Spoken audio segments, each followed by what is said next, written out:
Respected Sonia madam G, మాకు అన్యాయం జరుగుతోంది. పార్టీకి వీర విధేయుడిగా ఉండడమే శాపమా? బలమైన బ్యాక్గ్రౌండ్ లేకపోవడమేనా తప్ప?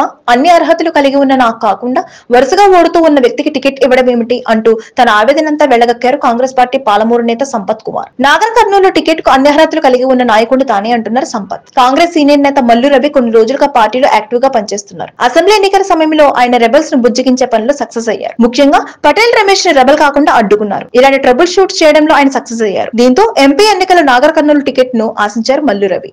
ఏఐసిసి సెక్రటరీగా ఉన్న సంపత్ ఏకంగా సోనియా గాంధీకి లేఖ రాశారు. భారమైన గుండెతో తాను ఈ లేఖను రాస్తానని మొదలుపెట్టిన సంపత్, తాను మాదిక వర్గానికి చెందిన వాడిని కాబట్టి ఇక్కడ టికెట్ ఇస్తే గెలిచి తీరుతానంటున్నారు. ఎందుకంటే నాగర్ కర్నూలులో 17 లక్షల మంది ఓటర్లు ఉంటే అందులో మాదిక సామాజిక వర్గానికి చెందిన ఓటర్లు 3,75,000 ఉంటే మాల సామాజిక వర్గానికి చెందిన ఓటర్లు 62,000 మంది ఉన్నారంటున్నారు. అందుకే తాను అన్ని రకాలుగా ఇక్కడ సరైన అభ్యర్థి అన్నట్టు లేఖలో రాసుకొచ్చారు సంపత్. ఇప్పటికే 4 సార్లు ఇక్కడ పోటీ చేసి ఓడిపోయిన మల్లు రవి వంటి అభ్యర్థికి మళ్లీ ఇస్తే ఓటమి ఖాయం అంటున్నారు. ఖమ్మంలో ఉన్న మంత్రి తమ్ముడిని సంతృప్తి పరచడానికి డిప్యూటీ సీఎం కు స్వయాన సోదరుడు కావడం వల్లే తన పేరును పరిశీలించకుండా మల్లు రవి పేరు ఒకటే స్క్రీనింగ్ కమిటీకి సిఫార్సు చేశారని, దీని వెనుక కుట్ర ఉందని మండిపడ్డారు సంపత్. మహారాష్ట్ర అభ్యర్థుల ఎంపికలు బిజీగా ఉన్న సమయంలో కావాలనే ఆయన పేరుని సిఈసికి సిఫార్సు చేసి తన పేరు తెరపైన లేకుండా చేశారని ఆవేదన వ్యక్తం చేస్తున్నారు Sampath Kumar. Please subscribe Pragna Media. Please like, share, subscribe to Pragna Media. Pragna Media, please do like, share and subscribe. Please subscribe to Pragna Media. Please like, share and comment if you like the video. Pragna Media.